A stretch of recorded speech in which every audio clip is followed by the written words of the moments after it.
미련한 자와 사귀면 해를 받느니라.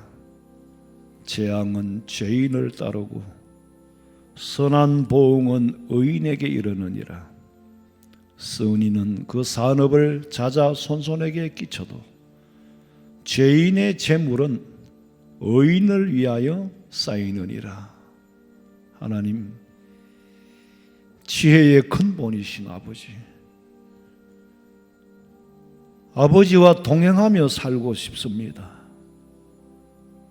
오늘도 예배할 수 있는 자리에 나오게 하신 은혜에 감사하옵고,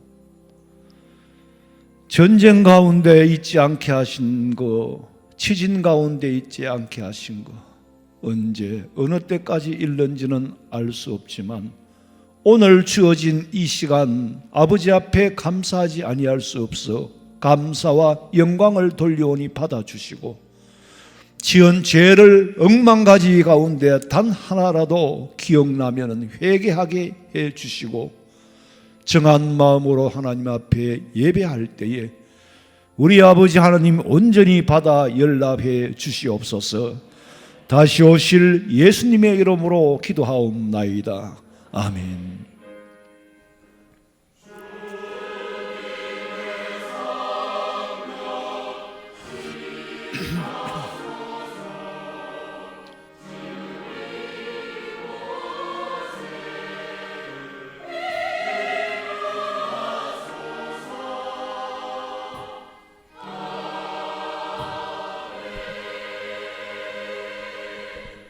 전능하사 천지를 만드신 하나님 아버지를 내가 믿사오며 그 외아들 우리 주 예수 그리스도를 믿사오니, 이는 성령으로 잉태하사 동정녀 마리아에게 나시고 본디오 빌라도에게 고난을 받으사 십자가에 못 박혀 죽으시고 장사한 지 사흘 만에 죽은 자 가운데서 다시 살아나시며 하늘에 오르사 전능하신 하나님 우편에 앉아 계시다가 저리로서 산자와 죽은 자를 심판하려 오시리라.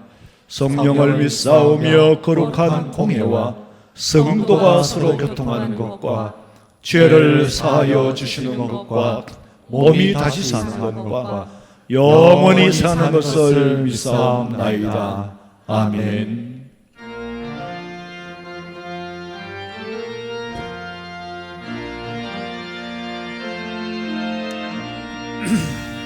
오실 주를 아는 이는 찬송하고 찬송하세.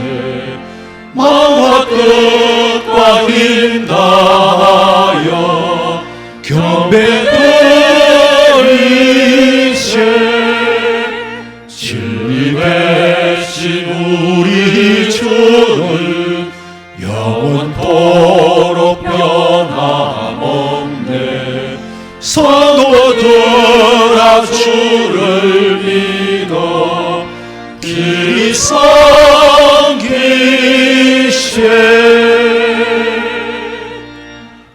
여호와여, 어느 때까지니이까? 나를 영원히 잊으시나이까?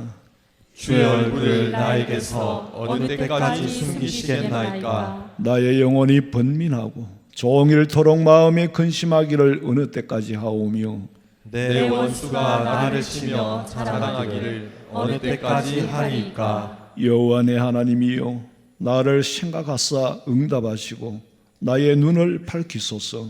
내가 들을 때 나의 대적들이 기뻐할까 하나이다. 나는 오직 주의 사랑을 의지하여 사오니 나의 마음은 주의 구원을 기뻐하리이다. 아멘.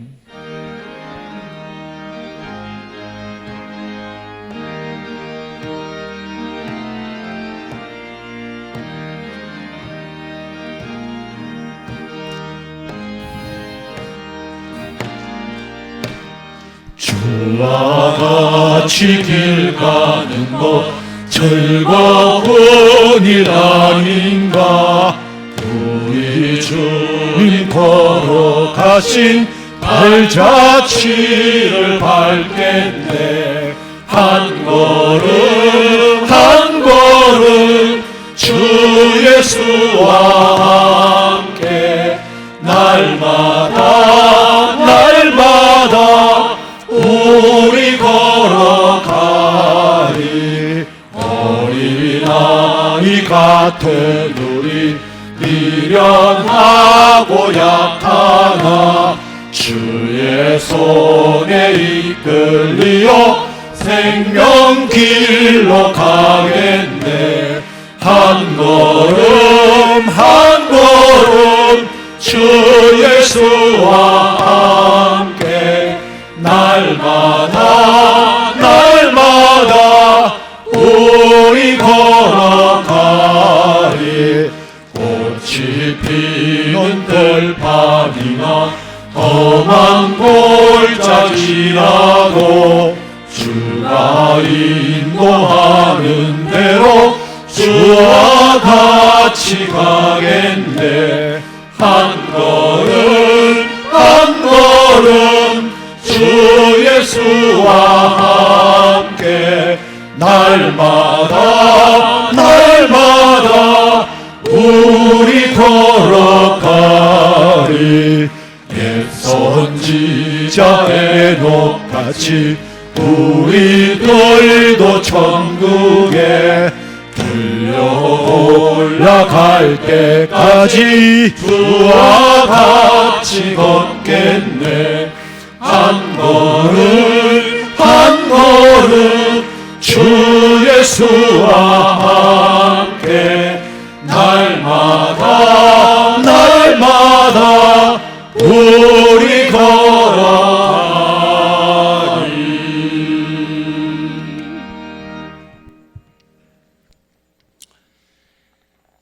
하나님 아버지 감사합니다. 지난 한 주간의 삶을 보호해 주시고 불기둥과 구름기둥으로 우리의 삶을 인도해 주신 하나님 아버지께 감사와 찬송과 영광을 올려드립니다. 귀하고 복된 주님의 날 주님 전으로 불러주셔서 만만 감사를 드립니다. 이 시간 우리를 품어주시고 인도해 주시는 자비의 하나님을 찬송하며 온 마음과 정성을 다하여 예배드리오니 우리의 예배를 기쁘게 받아 주시옵소서. 자비로우신 하나님 아버지, 못난 우리에게 한없으신 은혜를 베풀어 주심에도 불구하고 하나님의 은혜에 감사하기보다는 내 생각 내 방식대로 살아왔음을 자복하고 회개합니다. 우리를 불쌍히 여겨 주시옵소서. 하나님 아버지의 마음을 기쁘시게 해드리기보다 내 만족을 추구하며 살아왔음을 고백합니다. 내 이웃을 내 몸과 같이 사랑하기보다는 내가 먼저 사랑받기를 원했습니다. 내가 먼저 화해의 손길을 내밀기보다 이웃이 내 앞에 무릎 꿇기를 원했습니다. 신실하시고 자비로우신 주님께서 우리의 어리석음을 용서하여 주시옵소서. 하나님 아버지, 지진으로 수많은 생명들이 희생되고 도시가 폐허가 된 가운데 산자도 추위와 배고픔으로 아우성인 모습들을 봅니다. 내가 아니라서, 우리가 아니라서인지요, 우리나라가 파송한 100여 명의 선교사님 가족들도 힘들어하고 있는 실정입니다. 하나님 아버지, 저들을 보살펴 주옵시고 하루속히 슬픔과 고통에서 벗어날 수 있는 은혜를 베풀어 주시옵소서. 우리 모두는 아픔을 당한 이들에게 기도와 마음을 한데 모을 수 있는 은혜를 내려 주시옵소서. 우리 교회를 기억하여 주시옵소서. 아버지의 뜻하신 바대로 든든히 서가게 하옵소서. 노년에서 어린 유아이르기까지 아버지의 보살핌 속에 있게 하여 주시옵소서. 오늘도 힘들고 지친 몸을 끌고 주님 품이 그리워 올라온 우리 성도들에게 위로와 축복의 시간이 되어 하나님 아버지를 만나는 귀한 시간 되게 하시옵소서. 하나님 아버지, 환우 중에 있는 우리 성도들, 해외나 군문에 나가 있는 사랑하는 주의 자녀들, 지구촌 험지로 나가 선교하시는 선교사님들 아버지 기억하시고 저들을 지켜보아여 주옵소서. 흑암과 어지러운 이 시대에 소망의 말씀 들고 단위에 서신 담임 목사님에게 성령의 두루마기를 입히시어 갈급한 우리 모두의 심령에 단비를 부어주시는 귀한 시간 되게 하시옵소서. 보이지 않는 곳에서 헌신하며 봉사하는 손길들을 기억하여 주옵소서. 이 시간 아름다운 목소리로 찬양으로 영광을 올려드리는 찬양 대원들에게 한없는 축복의 은혜를 베풀어 주시옵소서.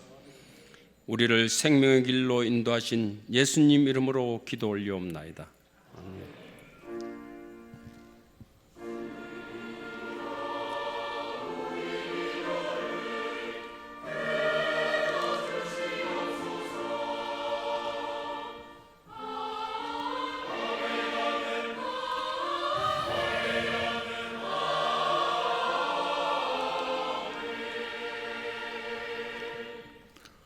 하나님의 말씀은 창세기 5장 18절에서 27절까지 봉독해 드립니다.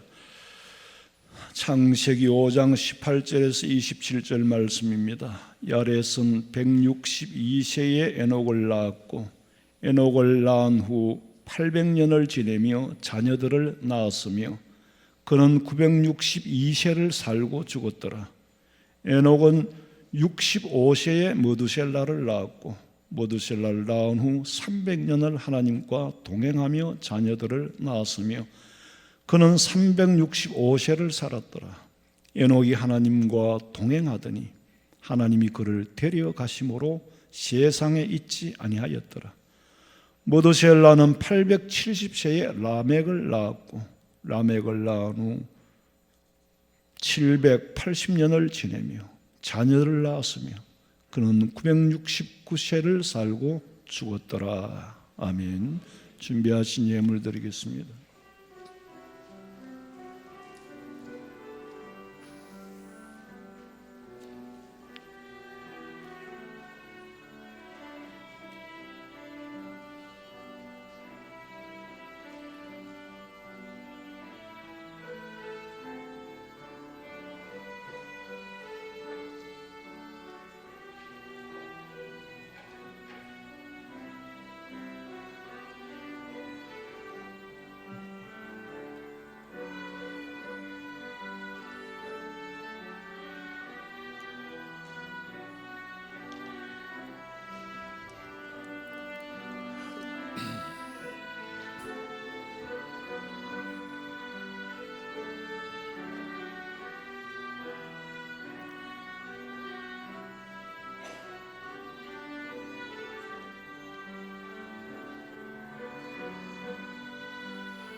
기도드리겠습니다. 하나님 아버지 감사합니다. 전쟁과 치진 속에서 헐벗고 굶주리는 자들, 아버지 그러나 우리에게는 일용할 양식이 있고 잠잘 곳이 있고 오늘도 평화 속에서 자유롭게 예배할 수 있는 은혜 주신 것 어찌 사람의 말로 다 감사할 수 있겠습니까? 아버지 하나님 거기에 또한 귀한 예물을 드립니다. 시간보다 몸보다 아버지 하나님 하나도 아까울 것이 없이 주의 것을 주의 것으로 분별하여 드리옵고 하나님과 동행하며 사는 대한민국의 그리스도인들이 많아질 때에 이 나라의 평안과 안보를 지키시고 아버지 이 나라의 경제를 지키시고 성도들이 손이 수고한 대로 먹을 수 있게 하시며 가난과 궁핍과 곤고함에 처하지 않도록 아버지 기억하시고 때를 따라 필요한 것으로 채워 풍성케 해 주시옵소서. 드릴 수 있는 믿음 주셔서 감사하옵고 다시 오실 예수님의 이름으로 기도하옵나이다. 아멘. 광고 시간입니다. 오늘 오후 예배 시간에는 대구 극동 방송국에서 사역 설명회가 있습니다. 방송국에서 있는 게 아니고 우리 교회에 와서 방송 사역을 꼭 소개하고 싶다고 해서 그래서 오는 겁니다. 다음 주일 오후 예배는 1, 2 남녀 전도의 헌신 예배로 드립니다. 그리고 투르키에 이재민 돕기 위해서 목적 헌금을 다음 주 오후 예배 헌신 예배 시간에 드리는 그 예물과 또 여러분의 마음을 조금 더 보태서 터키는 아시다시피 우리 6.25 때도 우리를 많이 돕고 그랬던 나라예요. 그러니까 지금까지 우리가 20몇 년 동안 교회 30년 가까이 역사 속에 모금을 한 적은 한 번도 없습니다. 근데 이런 일들을 제가 미처 그 교회에서 안 한 건 아니에요.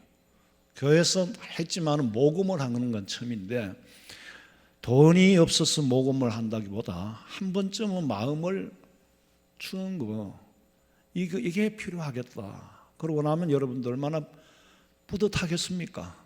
예, 뿌듯할 거고 그걸 제가 지도를 잘 못했어요. 이번에는 많은 것이든 적은 것이든 액수를 말하는 게 아니에요. 한번 마음을 모아서 나도 한번 기부하는 그런 마음을 모아주시기 바랍니다. 우크라이나 전쟁에는 전쟁 초기에 우리 구제부에서 성공을 했습니다. 예. 이수진 권사님을 41구역의 구역장으로 임명합니다. 여기 기록할 때는 사실 이수진 권사님이라고는 할 수 없거든요. 양해를 해주세요, 본인들이. 예, 방송 언어라는 게 있고 대중 앞에 서는 게 있는데 대중들보다 더 높은 자리에 언어를 쓰면 안 돼요. 그래서 그 부분들 좀 이해해 주시고 이수진 권사를 이렇게 해야 돼요. 아시겠죠? 서대구 노예 여전도의 총회가 돌아온 화요일 우리 교회 본당에서 모입니다. 주일학교 동계 수련회를 참고하시고 기도해 주시고 복지부 반찬 봉사 그동안 몇 년 동안 못했는데 올 3월부터 시작합니다. 전도 폭발 훈련시행을 모집합니다. 매주 목요일에 모이게 되고 열린 노방전도대원은 매주 화요일에 실시됩니다. 주보를 참고하시고 많은 참여 있기를 부탁드립니다. 성가대 찬양 드리겠습니다.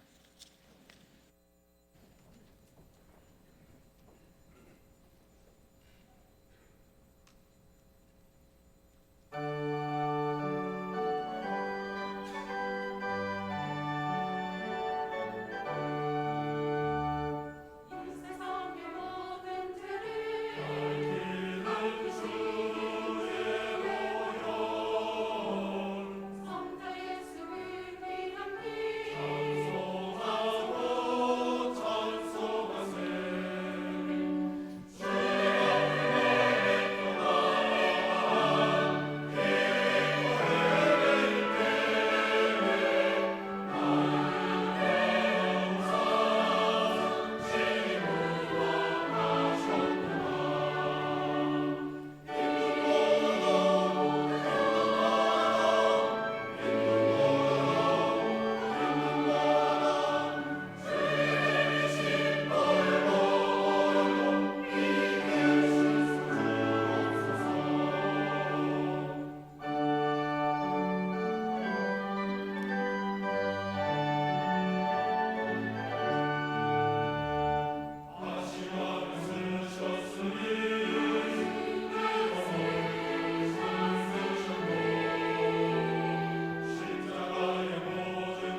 제가 어제 우리 집사람하고 얘기를 하면서 그랬어요.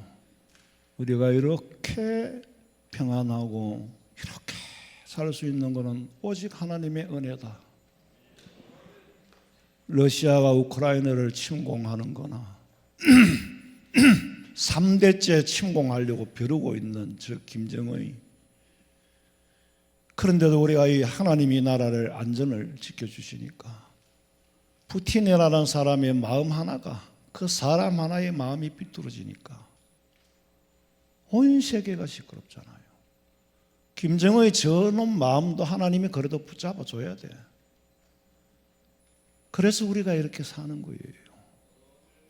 우리는 거시적으로 보면은 정말 하나님의 은혜 아닌 게 하나도 없고 미시 체계에서도 하나님의 섭취함을 체험하며 삽니다. 제가 지난 주일 오후에 은퇴하신 목사님들과 같이 오후 예배를 드렸는데 거기서 가장 젊은 분이 73세예요. 왜 그러냐면은 집의 나이로 72, 만 70세까지 하면은 72대에 은퇴를 하거든. 그럼 70세 때면 그게 신입생이에요. 근데 실제로 70대는 그게 잘 안 오셔요. 거의 가 보니까 80, 90이 넘으신 분들인데 그 중에는 40년 전에 저를 가르쳤던 교수님들도 몇 분 계세요. 그러니까 선배라기보다 스승님이죠. 그분들은 선배 목사님이라고 하기보다 어르신들이라고 불러야 되겠더라고.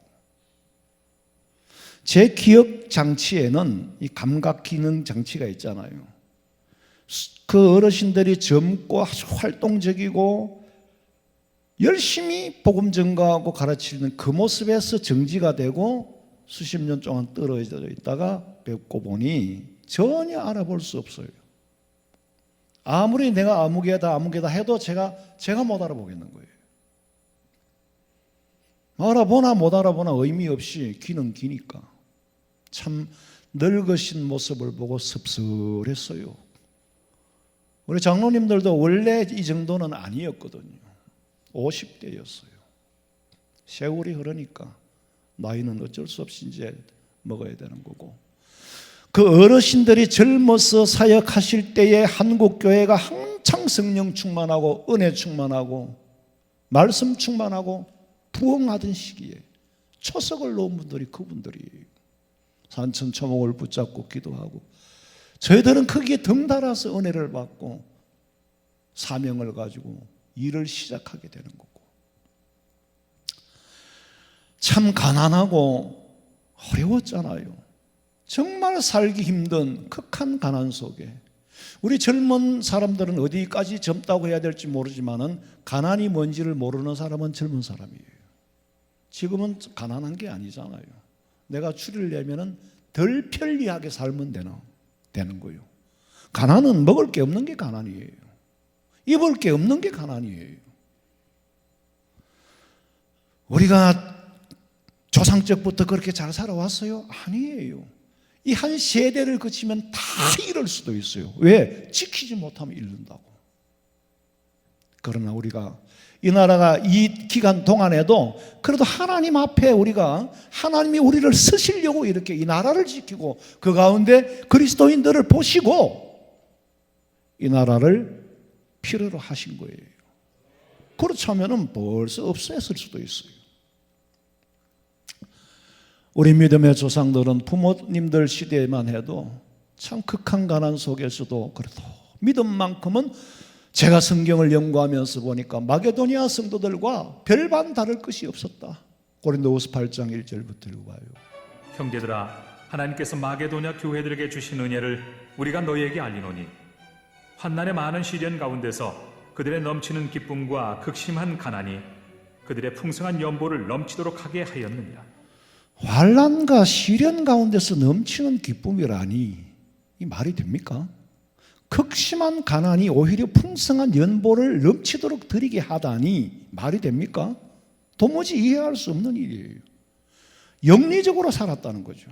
가난할수록 하나님 앞에 드리고 마게도니아 교회가 결국 가난해졌습니까? 아니죠. 마게도냐는 지금 유럽의 그 마게도냐로 통하여 유럽의 시작이에요. 유럽은 기독교 선진 국가들이잖아요. 다 잘 살아요. 그 중에 개신교회가 가장 발달한 나라가 어디입니까? 스위스죠. 스위스는 세계 1등 국가잖아요. 나라가 망했습니까? 교회가 망했습니까?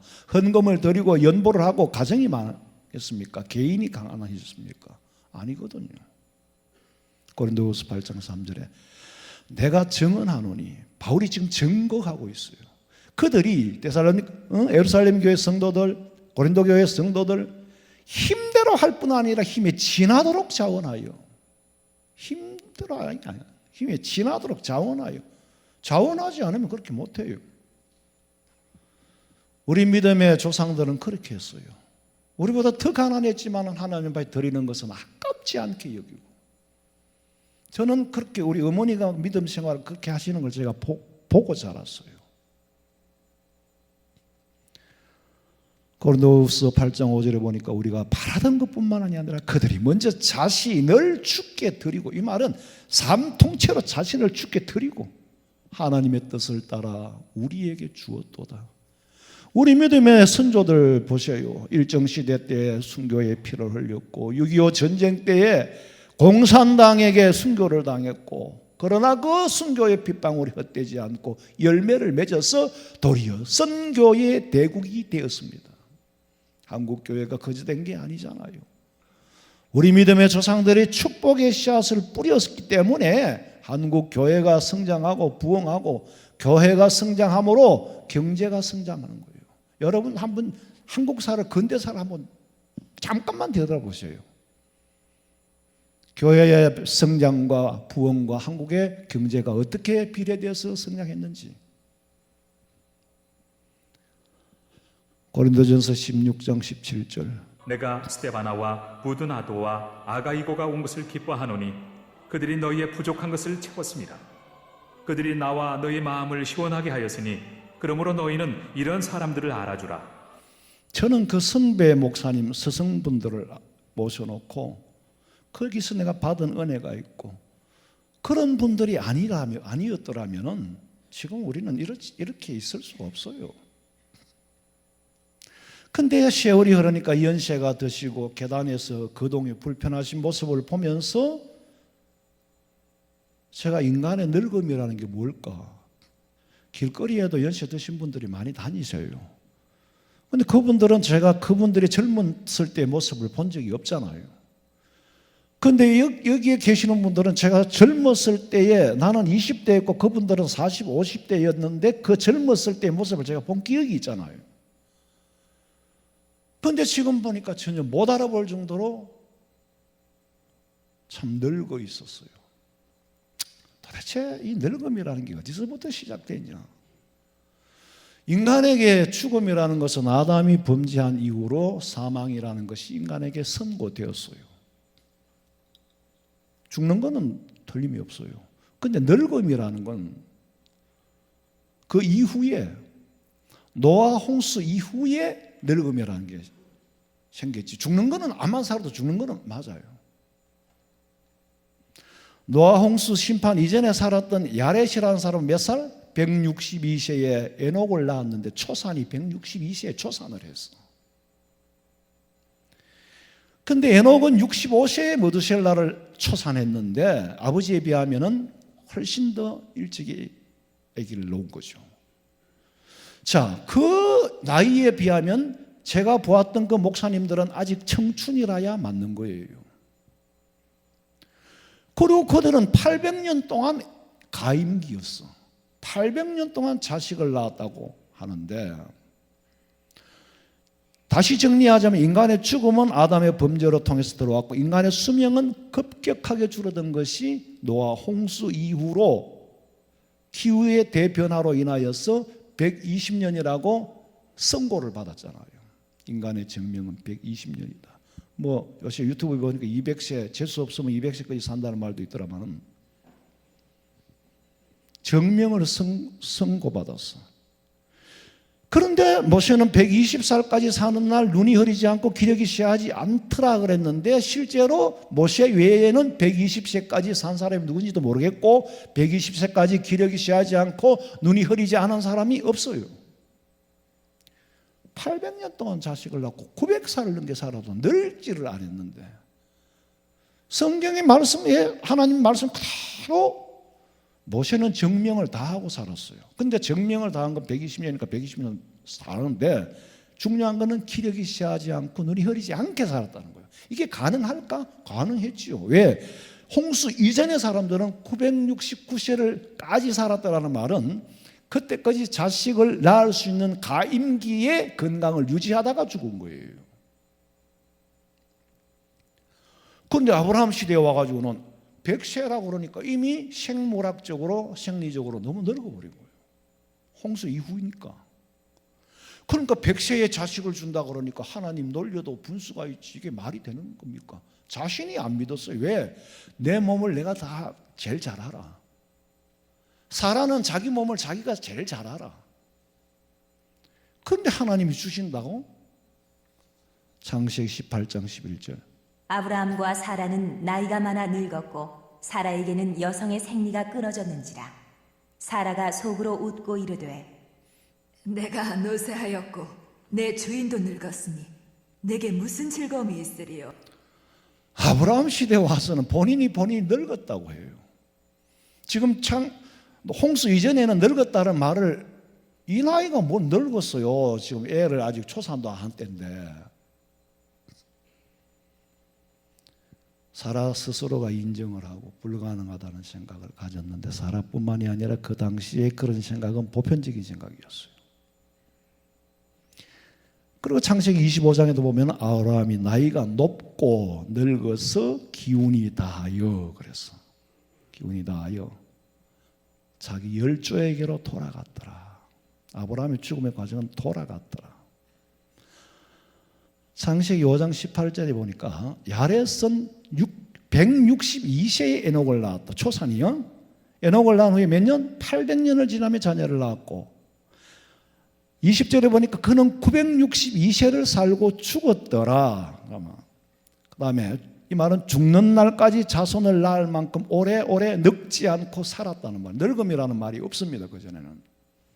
21절에 보니까 에녹은 65세에 무드셀라를 낳았고 에녹은 아버지에 비하면 거의 100년 가까이 초산이 빨랐습니다. 22절부터 읽어봐요. 무드셀라를 낳은 후 300년을 하나님과 동행하며 자녀들을 낳았으며 그는 365세를 살았더라. 에녹은 65세에 무드셀라 아들, 딸을 자녀를 낳았고 그러니까 NIV 성경에 보니까 365세까지 향수하였더라. altogether 그랬어. 사는 날까지 향수했다는 말은 사는 날까지 늙어서 죽은 게 아니고 자식을 낳을 만큼 건강을 유지하고 살았다는 얘기입니다. 늙었다는 말은 홍수 이후에 나오는 거예요. 24절에 보니까 에녹이 하나님과 동행하더니 하나님이 그를 데려가심으로 특히 의외라 데려가심으로. 이게 조금 더 표현이 막 좀 더 될까 싶어서 이제 쓰는 건데 데리고 가심이라는 말은 죽지 않았다는 말이거든요. 그렇다고 세상에 있느냐? 그것도 아니라는 말이에요.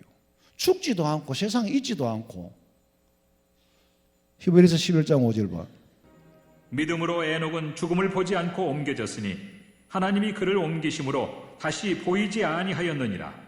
그는 옮겨지기 전에 하나님을 기쁘시게 하는 자라 하는 증거를 받았느니라.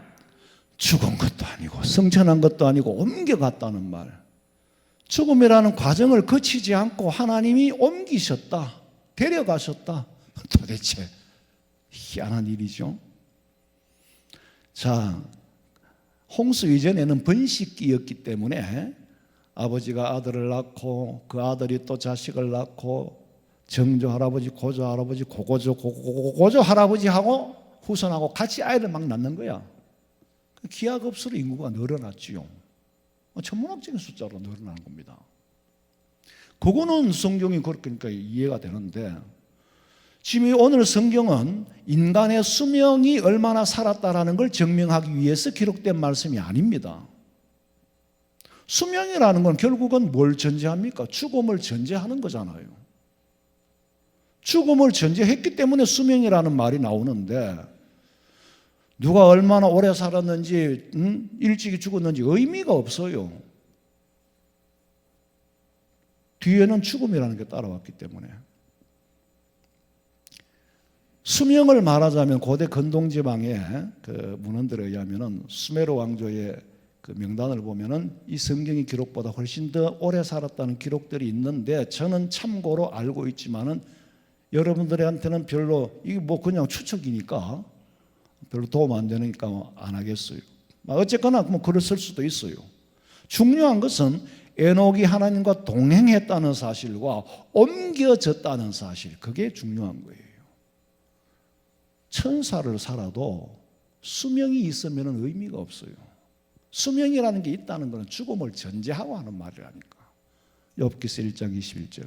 이르되 내가 모태에서 알몸으로 나와서온즉 또한 알몸이 그리로 돌아가올지라 주신 이도 여호와시요 거두신 이도 여호와시오니 여호와의 이름이 찬송을 받으실지니이다 하고 욥은 생명이든 재산이든 주신 자가 하나님이고 거두어 가시는 자, 취하시는 자라 그래요. 취하시는 자가 하나님이다.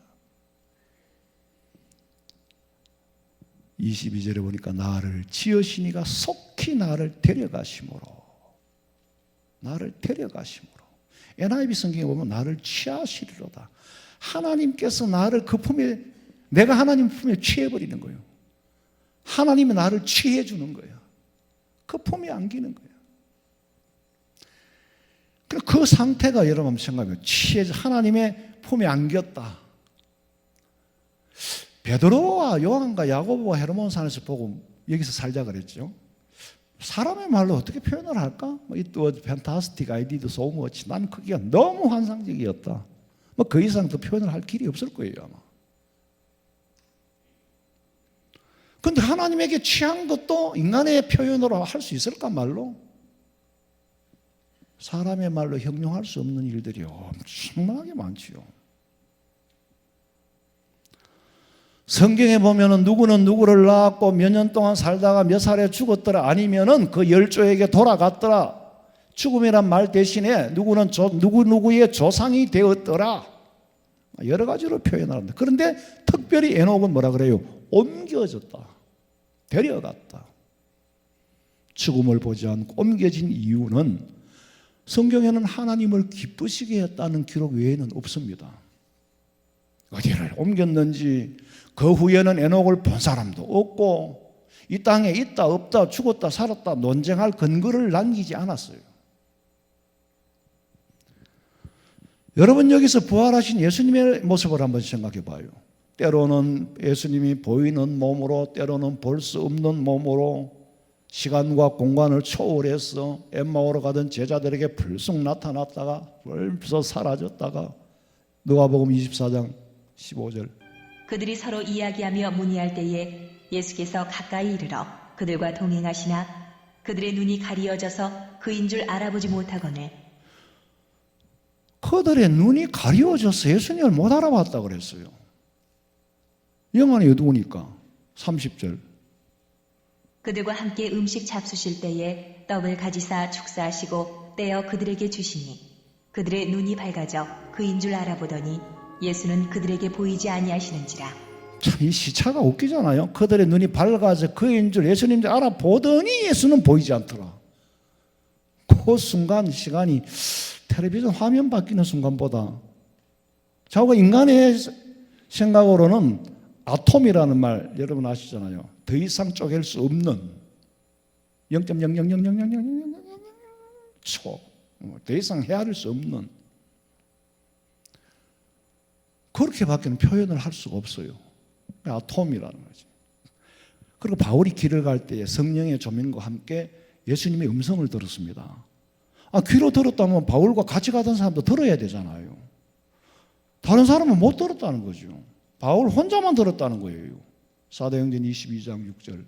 가는 중 다메섹에 가까이 갔을 때에 오정쯤 되어 호련히 하늘로부터 큰 빛이 나를 둘러 비치매 내가 땅에 엎드러져 들으니 소리있어 이르되 사울아 사울아 내가 왜 나를 박해하느냐 하시거늘 내가 대답하되 주님 누구시니까 하니 이르시되 나는 내가 박해하는 나사렛 예수라 하시더라. 나와 함께 있는 사람들이 빛은 보면서도 나에게 말씀하시는 이의 소리는 듣지 못하더라. 빛은 다 같이 봤는데 그 음성은 다른 사람 듣지 못하더라. 바울만 들었어. 바울은 그 순간 성령으로 거듭나고 바울은 하나님의 종으로 부르시기 위해서 그 같이 가던 사람 다 선택받은 사람이 아니죠. 성령의 음성을 다 듣지는 못했어요. 동네 같이 한 이웃에 산다고 다 같이 성령 받고 다 같이 구원받고 그러나요? 아니죠. 성령으로 거듭나지 못한 사람에게는 하나님의 음성이 성령의 음성으로 들릴 리가 없죠. 절대로. 하나님 안 들려주는데 왜? 아무에게 주는 게 아니다 이거. 왜 비유로 말씀하십니까? 아무나 알아들으면 안 되기 때문에 비유로 한다. 여러분, 영혼이라는 것을 설명하는 순간에 영혼은 사라지잖아요. 왜냐하면 영혼이라는 건 인간의 개념 안에 있는 게 아니고 밖에 있는 것을 개념 안으로 끌어들여 가지고 영혼을 설명하려고 하니까 네가 말하는 영혼은 영혼이 아니야. 하나님이 말하는 영혼이 아니야. 그러니까 영혼이 사라져버려요. 영혼이라는 건 인간이 설명할 수 있는 게 아니에요. 마찬가지로 사람이 하나님을 다 안다고 하는 순간에 하나님을 하나도 모르는 게 됩니다. 왜 그러냐면 우린 피조물이잖아요. 피조물이 조물주를 안다고 할 때에 아는 것은 진짜 하나님이 아니에요. 하나도 모르는 사람이 되는 거예요. 정말 하나님을 조금이라도 아는 사람에게는 그런 발상이 챙기지를 않습니다. 하나님을 알아갈수록 점점 모르는 게 더 많아요. 성경을 읽을수록 궁금한 게 더 많고, 목사는 여러분이 궁금해하는 걸 대신 먼저 궁금해해야 하고, 의심을 하는 건 아니죠. 의심을 해버리면 이미 안 믿기로 작정하고 하는 게 의심이고, 연구를 하는 것은 깨닫기 위해서 하는 겁니다. 하나님을 안다, 하나님의 속성을 전혀 모르는 사람이 하나님을 안다고 하는 거예요. 인간이 범죄하여서 육신이 된 후로부터는 이 육신이 가진 오감으로 밖에 느낄 수가 없습니다. 오감이 병들면은요, 음식을 먹고 맛도 모르고, 귀도 어두워지고, 눈도 흐려지고, 다리도 아프고, 온 천지 안 아픈 데가 없어. 이 몸뚱어리를 빨리 벗어나야 되는데 이걸 갖고 있으니까 아픈 거예요. 그런데 부활하신 예수님은요, 여러분, 부활하신 예수님은 바로 우리 모습입니다. 앞으로 장차 부활하신 예수님은 입이 없어도 말을 할 수 있고, 귀가 없어도 들을 수 있고, 몸을 가졌다 보였다가 가졌으면서도 보이지 않고, 안 가졌으면서도 보이고, 시간과 공간을 뛰어넘는 다양한 모습을 우리에게 보여주셨는데 우리는 나하고 상관없는 걸로 생각하는 거예요. 그 예수님의 변화된 모습, 다양한 모습이 바로 우리에게 주실 것인데 우리는 그걸 아무 의미 없는 걸로 생각을 해요. 그러니 무슨 믿음이 성장하고 믿음이 자라겠습니까?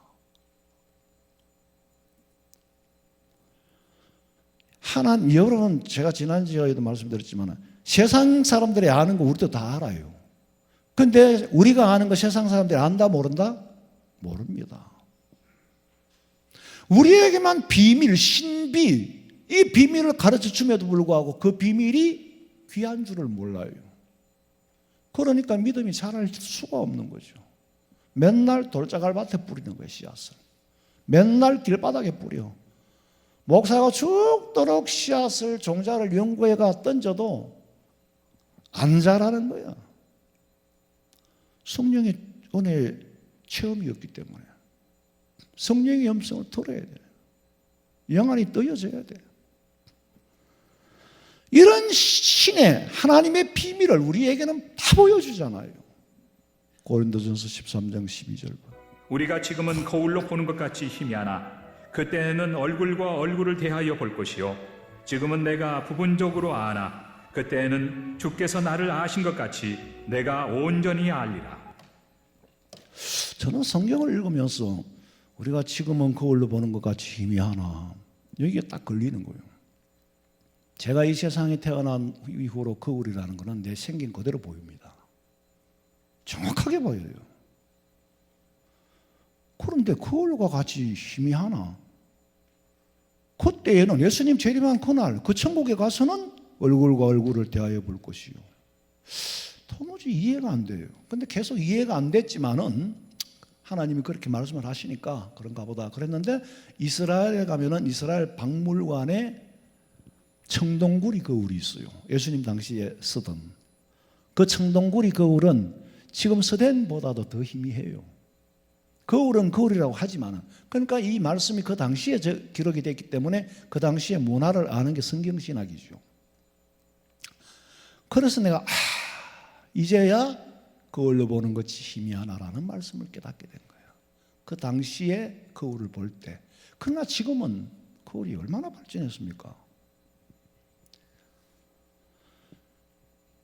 근데 그날에서는, 그 당시에는, 그날에는 그 눈과 눈으로 볼 수 있다, 보는 것처럼. 계시록 1장 7절 봐요. 볼지어다 그가 구름을 타고 오시리라.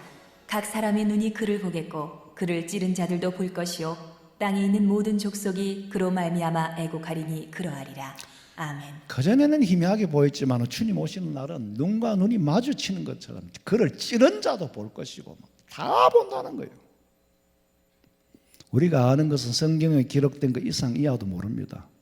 모르는 것을 알려고 하니까 궁금증이 자꾸 커지는 거예요.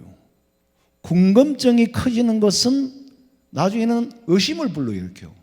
궁금증이 의심으로 흘러버려요.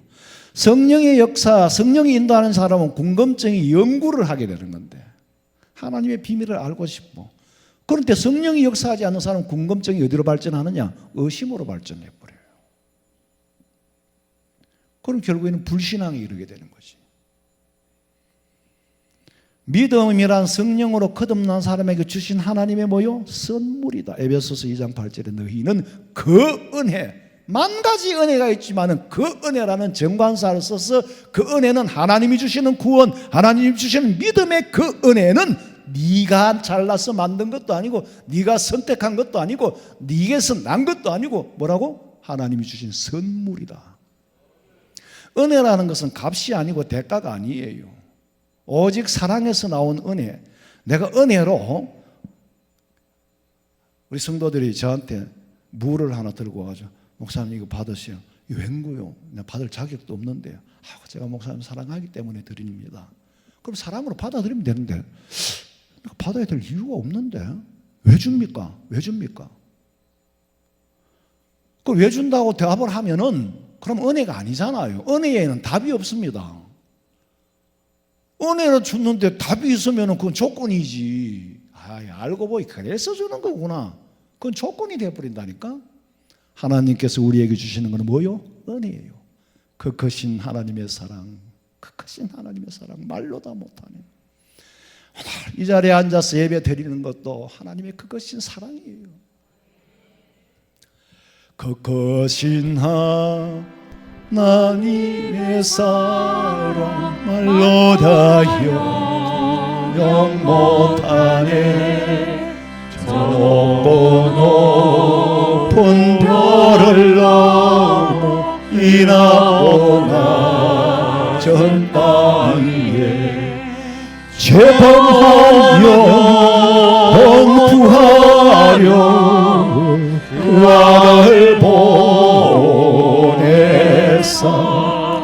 화목제물 삼으시고 죄 용서하셨네. 하나님 크신 사랑은 청량다 못하네. 영원히 변치 않는 사랑 성도여 찬양하세. 괴로운 시절 지나가고 땅 위에 영화쇠할 때 주 믿지 않던 영혼들은 큰 소리 외쳐 울어도 주민은 성도들에게 근상 베푸사 우리의 죄 사했으니 거느리니 절가 하나님 크신 사랑은 청량다 못하네 영원히 변치 않는 사랑 성도여 찬양하세 하늘을 두루마리 삼고 바다를 몸을 삼아도 한없는 하나님의 사랑 다 기록할 수 없겠네 하나님의 크신 사랑 어찌 닿을까 저 하늘로 비사도 채우지 못하리 하나님 크신 사랑은 청량다 못하네 영원히 변치 않는 사랑 성도여 찬양하세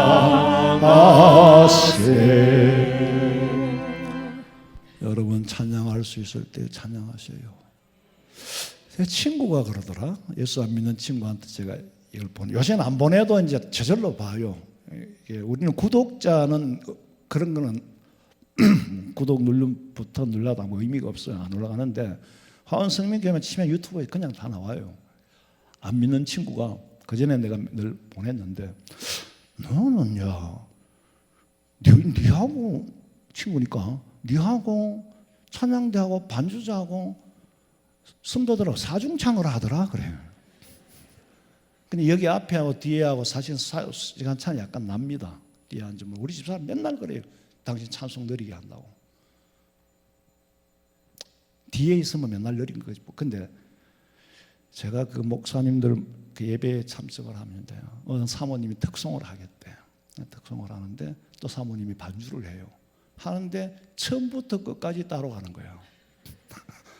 야, 참 그렇게 그거 일부러 그래 하는 건 대단히 어렵습니다. 사모님은 막 반주자는 그냥 혼자 거커신 하나님에서 이 사모님은 거커신 하나님의 사랑 지금 벌써 앞서 갔는데 이야 일부러 그래 그거는 일부러 그래 못해요. 야, 이게 연세 드신 분들에게 나오는 은사구나. 끝까지 가는 거 끝까지 자기 길로 가는 것도 보통이 연습을 안 하니까 당연히 그렇죠. 우리도 다 찬양대처럼 연습을 안 하고 하는 거잖아요. 옛날에 우리 애가 그래요. 반주자가 목사님이 간 템포를 맞춰가 따라오는 게 반주자인데 지 혼자 끝까지 가더라는 거예요. 저 사람이 도대체 저기 목사님은 엄청 스트레스 받거든. 그러면 가서 막 각지 박고 싶다니까. 우리 목사님들끼리 하는 얘기예요. 우리끼리 모이면 얘기 안 한 줄 아세요? 근데 우리는 참 잘하는 편이에요. 그래도 찬양을 할 수 있을 때 하세요. 나는 그 노하우를 알았어요. 니야 오든지 말든지 나는 내대로 가고 니야 따라오든지 말든지 또 반주는 반주대로 가고 뭐 노래는 노래대로. 근데 다 끝나 그냥 한참 차이가 나. 그래도 다 아멘 하는데 그 문 논리가 필요하고 박자가 필요하겠어요. 참 은혜의 세계예요. 우리가 하나님의 창조의 세계, 신의 세계 그 비밀이잖아요. 신비 하나님이 가지고 계신 비밀한 일을 누구에게 보여줬어요? 저와 여러분에게만 보여준 거예요. 세상 사람들이 아는 거 우리는 모른다? 안다. 우리가 아는 거 세상 사람들이 안다 모른다? 모른다. 대화가 안 돼. 친구라도 안 되고 부모 형제라도 안 돼. 왜? 우리에게만 주신 비밀이니까. 흔해 빠진 것 같으면 비밀이 아니지요. 우리에게 주신 미스테리, 헬라 말로 무스테리온이라는데 저도 보고도 몰라. 안 봐서 모르는 건 시크릿 보여주면 아는데 보고도 몰라. 자, 성천했던 엘리야가 헤르몬 산에 나타난 것이나 분명히 비스가 산에 주고 장사되었던 모세가 헤르몬 산에 나타난 것이나 그 가운데 땅에서 올라갔는데 예수님이 변화된 모습이나 오늘 죽지 않고 에녹이 옮겨진 상태에서 과정은 다 다르지만 한 가지 공통점은 삶과 죽음의 경계를 넘어선 모습, 시간과 공간을 초월한 다양한 세계를 보여주고 계시는데 우리는 이거를 놓치고 가는 거예요. 아무 생각 없이 읽고 나니까. 또 성도들은 아무 생각 없이 읽을 수밖에 없어요. 그래서 가르치는 선생님이 필요하고 목사가 필요한 거잖아요. 성경님 하나님의 말씀은 깨달아서 손이 꿀보다 더 달아요.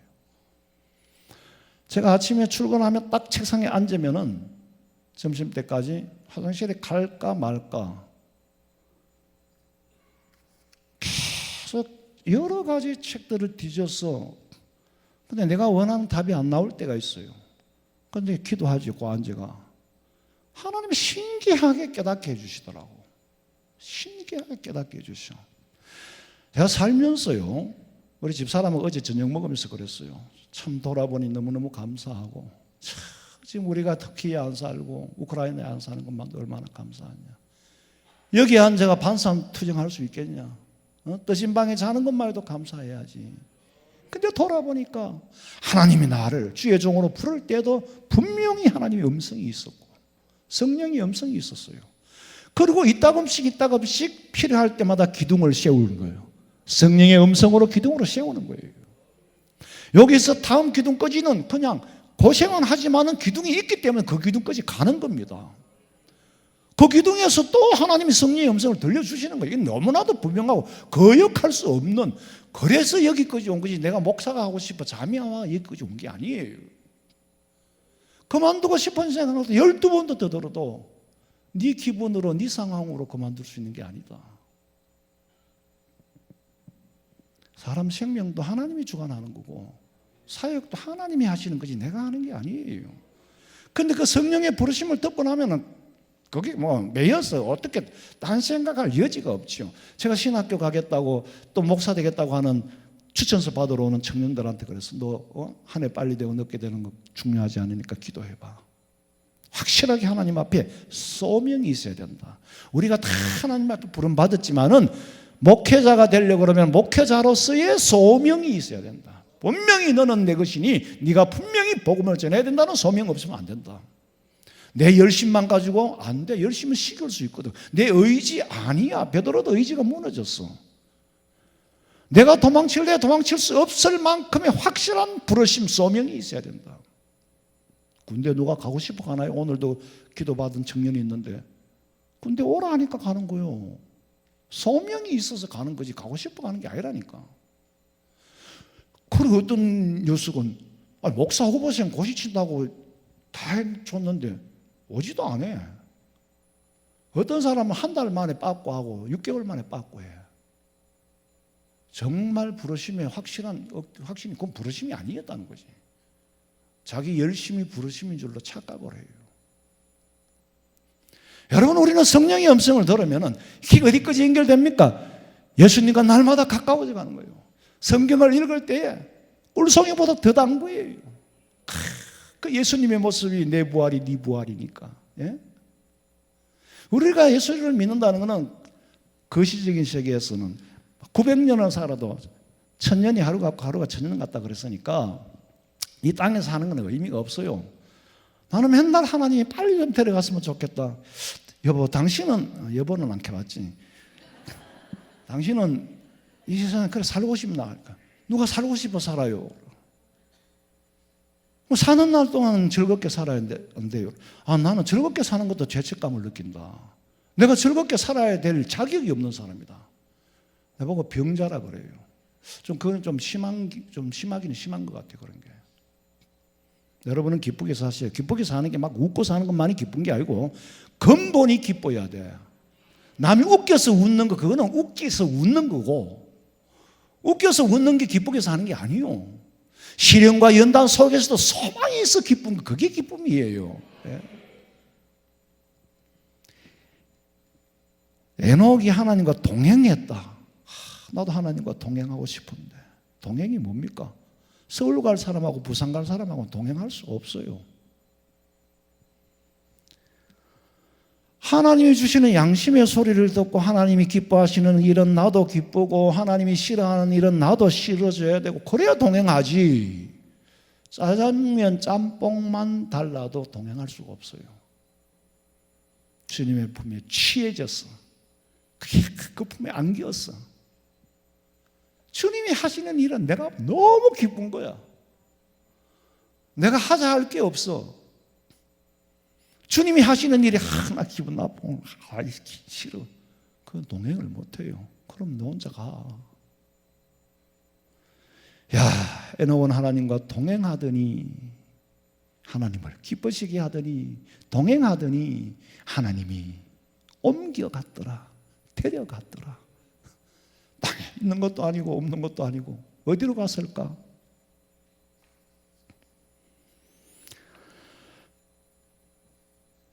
자, 이게 우리가 이 과정을, 자, 승천했던 사람이 있죠. 엘리야.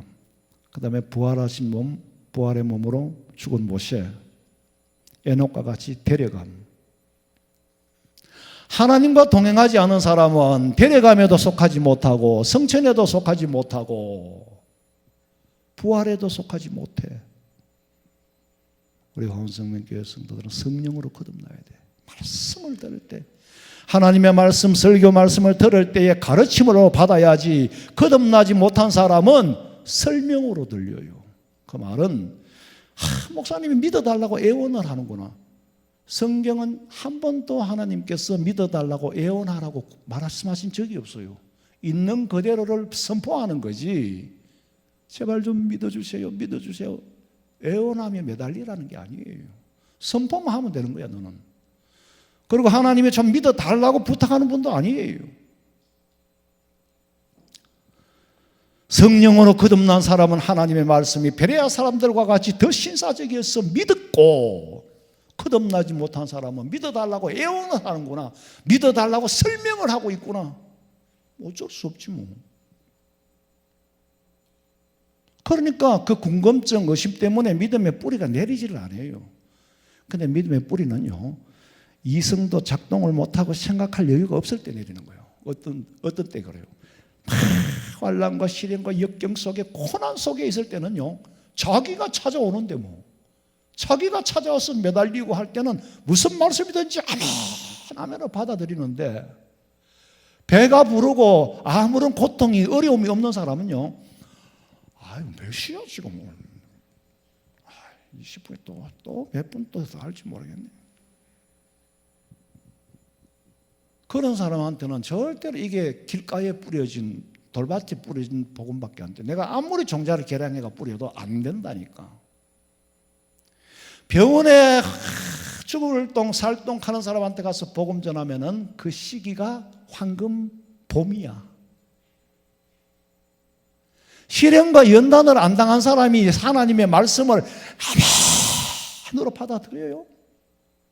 시련과 연단이 없었던 사람이 성령의 은혜를 체험할 수 있었겠어요? 없어요. 왜? 필요 치료를 안 했는데 뭘.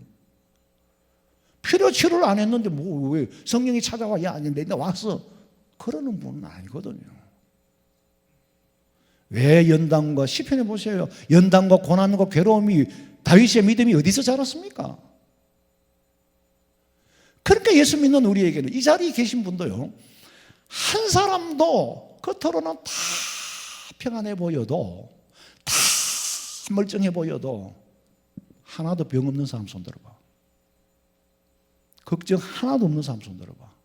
근심 하나도 없는 사람 손 들어봐. 그런데 나에만 걱정이 있고 근심이 있다고 생각하는 이유는 남하고 다르거든요.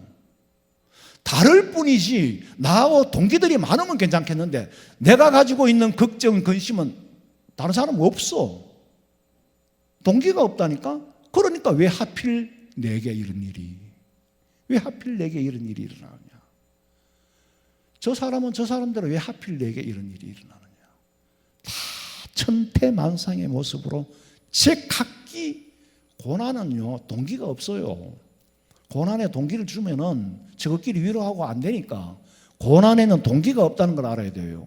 예?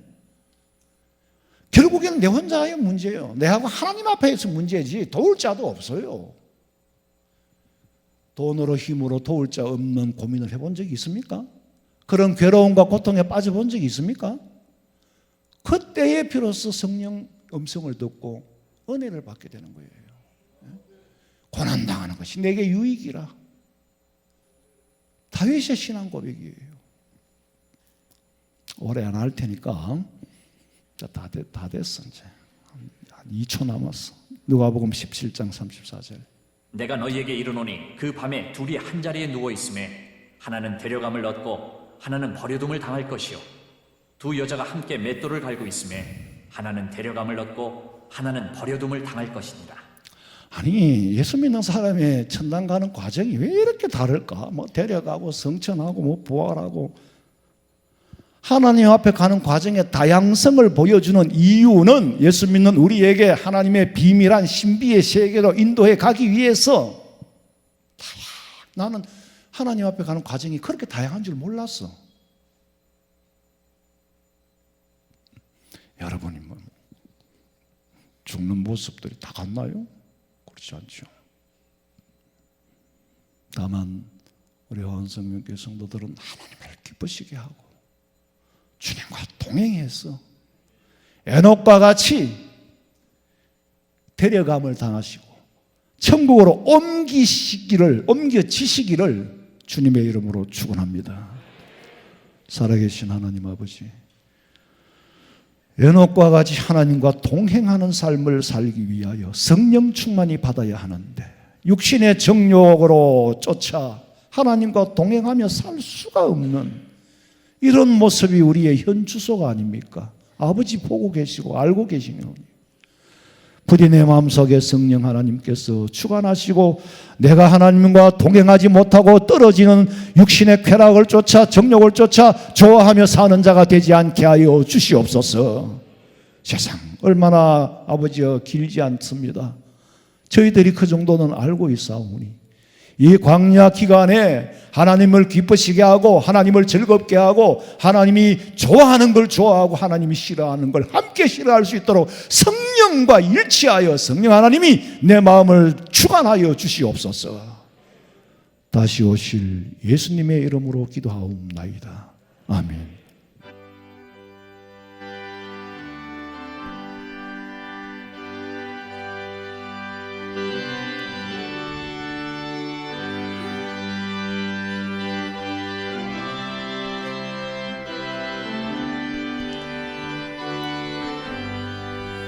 나의 영원하신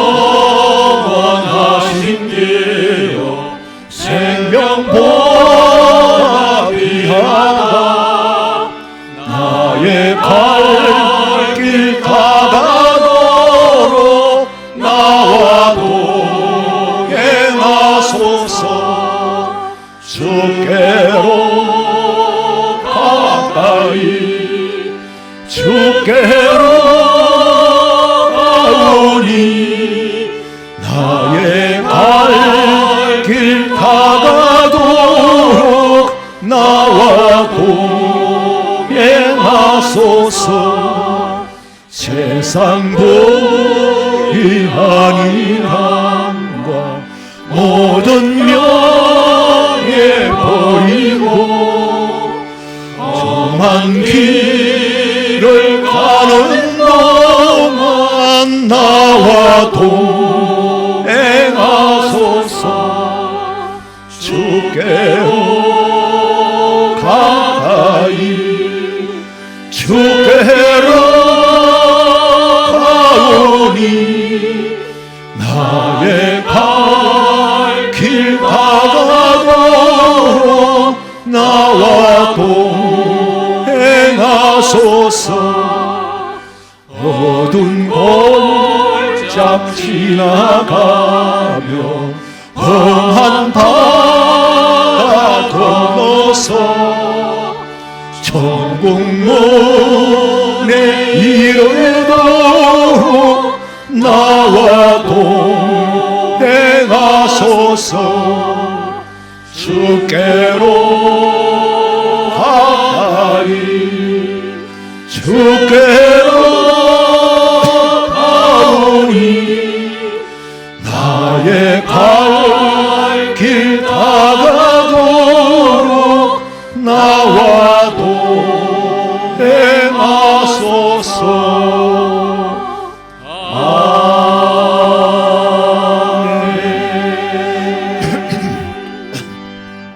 지금은 우리 주 예수 그리스도의 은혜와 하나님 우리 아버지의 그 놀라우신 사랑과 성령의 위로하심과 교통하심이 이 땅에 사는 동안에 그리고 영원토록 주님과 동행하기를 소망하는 우리 성도들의 머리 위에 가정과 직장과 사업장과 자녀들의 앞길과 마음에 소원하는 기도 제목 위에 지금으로부터 영원토록 함께 있을지어다. 아멘.